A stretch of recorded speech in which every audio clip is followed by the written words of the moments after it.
भारत में राष्ट्रवाद 10वीं क्लास के इतिहास के पाठ्यपुस्तक का यह दूसरा भाग है और यह अनिवार्य भी है। इसके बारे में मैंने एक परिचयात्मक संक्षिप्त वीडियो आप लोगों को भेजा था। इसमें हम लोग आज राष्ट्रवाद के बारे में जानने का प्रयास करेंगे। राष्ट्रवाद का शाब्दिक अर्थ राष्ट्रीय चेतना का उदय होता है। ऐसी चेतना जिसमें राजनीतिक, आर्थिक, सामाजिक एवं सांस्कृतिक एकता की भावना निहित होती है।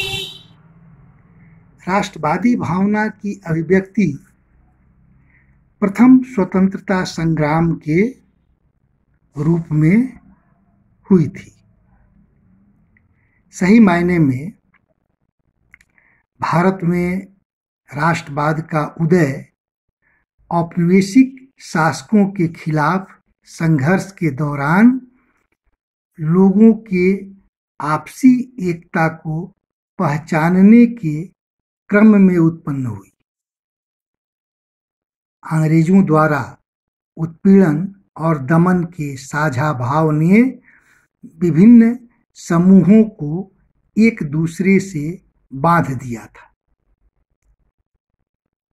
इसके पूर्व भारत अनेक छोटे छोटे राज्यों में विभक्त था। मैंने 1857 की चर्चा की। उसके पहले वास्तव में अपना देश जो था अनेक छोटे छोटे राज्यों में विभक्त था।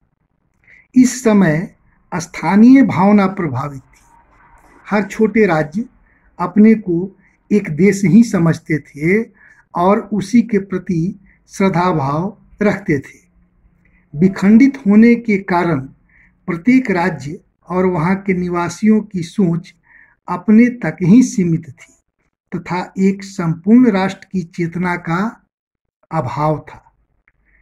सभी इकाइयों को एक सूत्र में बांधने का प्रयास नहीं किया गया था।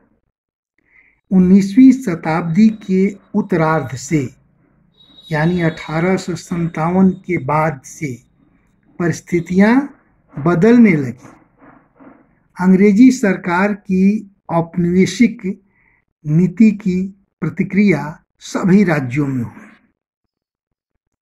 इस प्रक्रिया ने राष्ट्र और राष्ट्रवाद की कल्पना को मूर्त स्वरूप प्रदान किया, एक साकार स्वरूप प्रदान किया।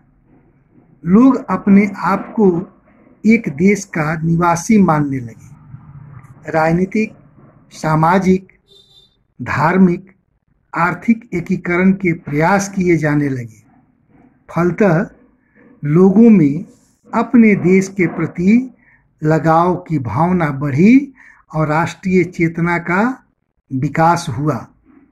इसी के साथ राष्ट्रवाद की भावना भी बलवती हुई। इसी राष्ट्रवादी भावना के विकास के साथ संपूर्ण देश ने औपनिवेशिक शासन की समाप्ति के लिए स्वतंत्रता संग्राम चलाया, जिसकी परिणति अंग्रेजी शासन की समाप्ति से हुई। इस अध्याय में हम 1920 के दशक से आगे के घटनाक्रमों का अध्ययन करेंगे, जिनमें असहयोग आंदोलन तथा सविनय अवज्ञा आंदोलन के बारे में पढ़ेंगे। हम ये देखेंगे कि कांग्रेस ने राष्ट्रीय आंदोलन को विकसित करने के लिए किस तरह के प्रयास किए। इस आंदोलन के विभिन्न सामाजिक समूहों ने किस तरह हिस्सा लिया और किस तरह राष्ट्रवाद ने लोगों की कल्पना को नई उड़ान दे दी। आज के पाठ्यक्रम में इतना ही।